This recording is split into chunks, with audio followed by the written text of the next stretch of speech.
Hey everyone, welcome to Gamer Image. If you already have a storefront in The Sims 4, then this is for you.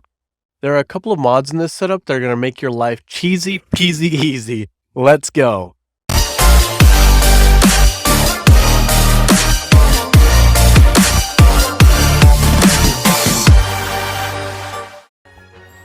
Before we head out, because we're going to be pulling a nearly hour shift at work, I'm going to go ahead and prep some of these plentiful needs potions to avoid any real interruptions.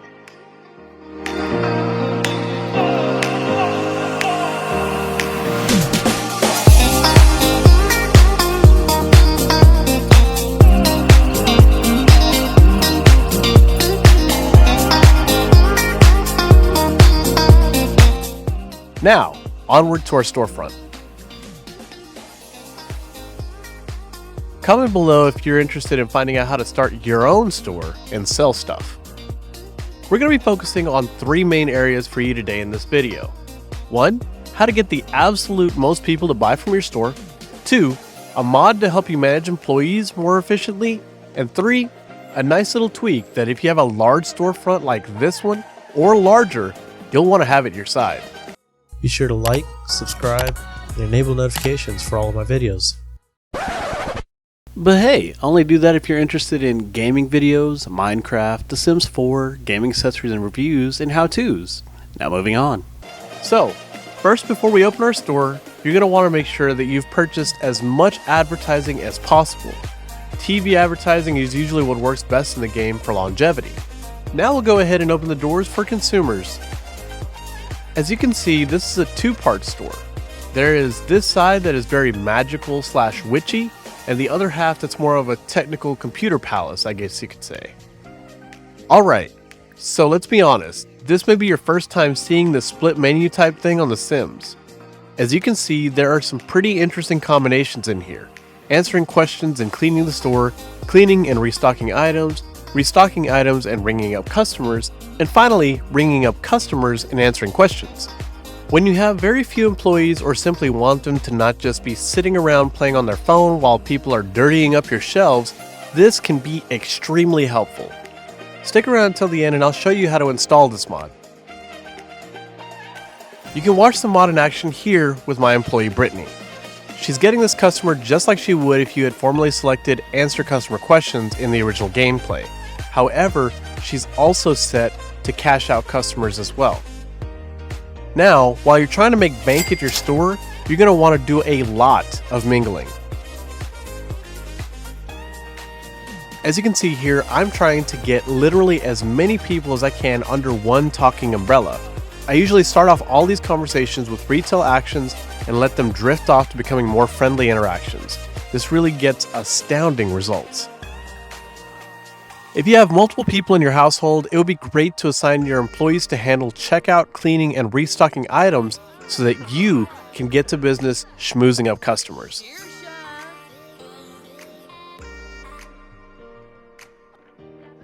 Because we've mingled well, we're already at our first customer in the first 2 hours.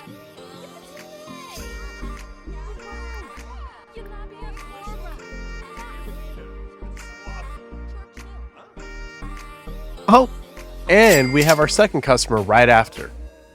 As you can see, they're lining up in front of the cash register. This is because of a second mod we'll get to at the end of the video.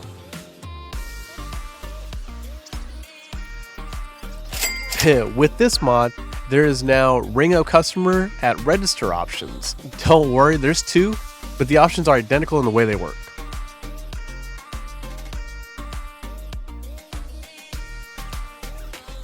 Though, if you've gotten your employees to check out customers, this will, for the most part, be handled automatically, assuming you don't have employees with extremely low work esteem. If you're not very familiar with selling, then this will be a great heads up.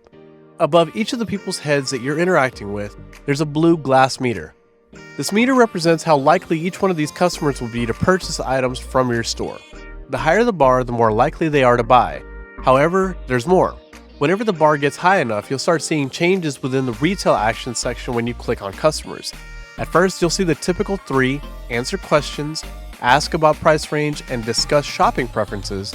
However, the further they move up in likelihood to buy something from you, You'll start seeing stuff like enthuse about store, offer information, and suggest options.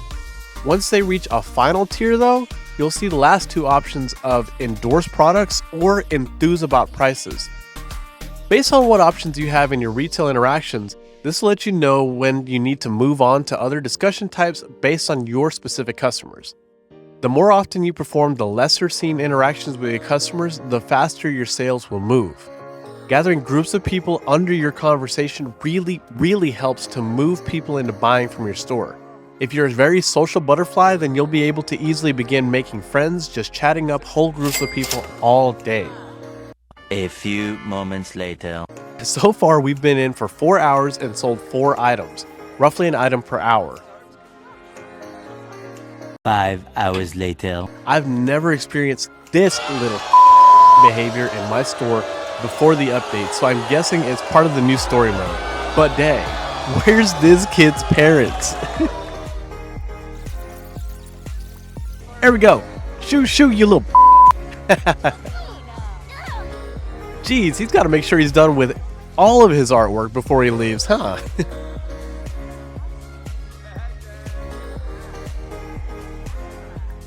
Okay, finally. All the while this is going on, we got her getting down straight through all of these customers. You for real? Wait, woohoo with someone? Girl, you're married. Woohoo me. I'm right here. Sheesh. Well, let me go fix this real quick since she's thinking about a person. Jeez. Oh, I see my wife is underdressed for the occasion. This is public, girl. Come on. Alright, our first employee, Miss Kiernan Shipka, has finally had it. A full 12-hour shift and no unhappiness whatsoever. This is 3 hours over the usually allotted 9 hours you get with working employees.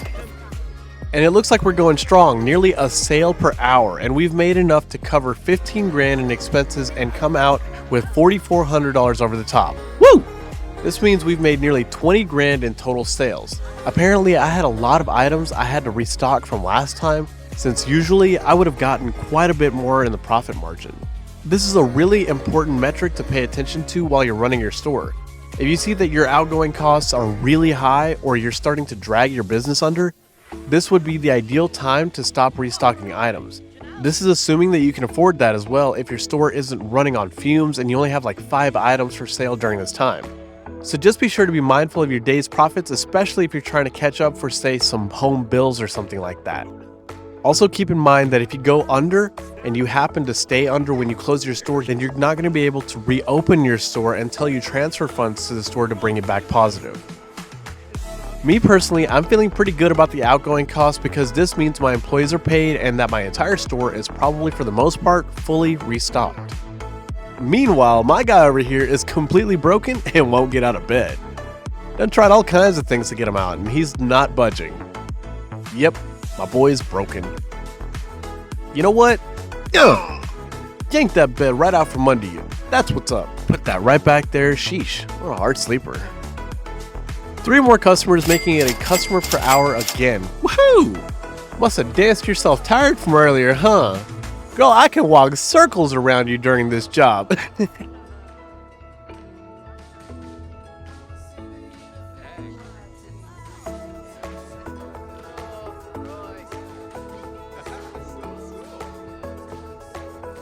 Watch me do it again.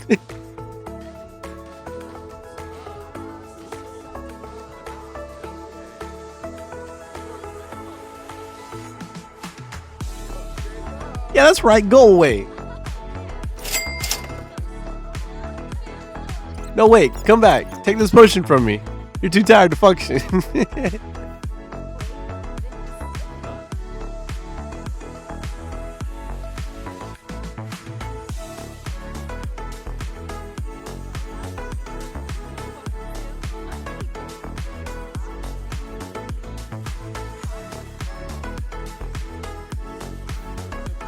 Back to running sales for a while.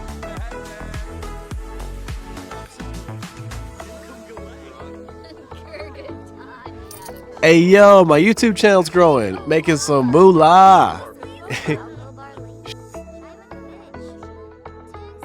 Sheesh, with all the angry and uncomfortable moodlets, I'd feel like my sales tactics were upsetting these people. But they for real be walking in like they're ready to break their neighbors' front doors down. Like, look at this. 1, 2, 3, 4, 5 freaking people are unhappy right now. I just wanted to spread some light over the complications of this particular setup. Currently, we're maxed out in markup price. I'm charging exorbitant prices for these items. This usually makes it incredibly hard to sell items at your store. Having this setting maxed out means this is literally the hardest it would get to try to sell to these people. That's why it's always great to constantly be mingling with everyone you can and forming groups of chats. This store also has a few hundred items for people to purchase from. Initially, the store was only half of this shop. I sold everything from the other half of the store, the computer part. It took a really long time before I was able to expand the store and give it this decent 2-store retail kind of vibe. But using this method while maxing out the prices to exorbitant, you'll be able to afford stuff in no time. Expansions, new merchandise, heck, even make the place look like a golden palace if you wanted. Boom! 21 hours and Miss Michael Dwyer's finally threw in the towel. Hey! And following in behind her, we have Miss Brittany Urban saying she's got to go home now.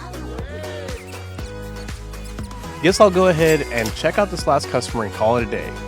Not bad, almost exactly a sale per hour, 21 sales over 22 hours.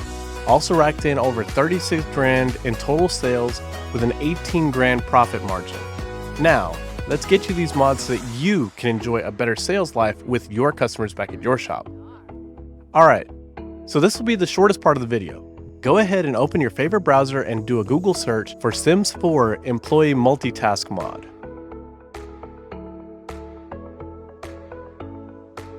The first link available is from modthesims.info. Go ahead and click on this one. As you can see here, these action bubbles are identical to the ones you saw earlier in the store. Scroll down and look for the download button.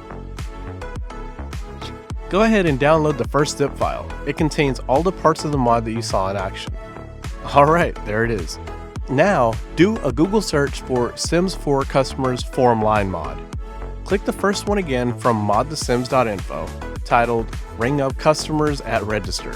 Again, from the screenshot, you'll see it's the exact same mod we were working with. Hit the download button and then just click the zip file. Now take both of these files and extract them. Usually you'd be using the extract all ... feature in the file menu, but here I'm using 7-zip to extract more than one at a time. Click on each one of these while holding the shift key and then hit Ctrl X to cut them. You could also just right click, cut if you wanted. Head over to the Documents folder and look for Electronic Arts. Look for the folder titled The Sims 4. Then go to Mods, and here you'll see that you can categorize your mods however you'd like your mods folder if it helps you keep it organized. I use this methodology to make sure that I know what mods may have broken my game. Find a folder or make one titling it whatever you like and then just right click and paste them in there. Then go ahead and open your Sims 4 game and wait for the main menu.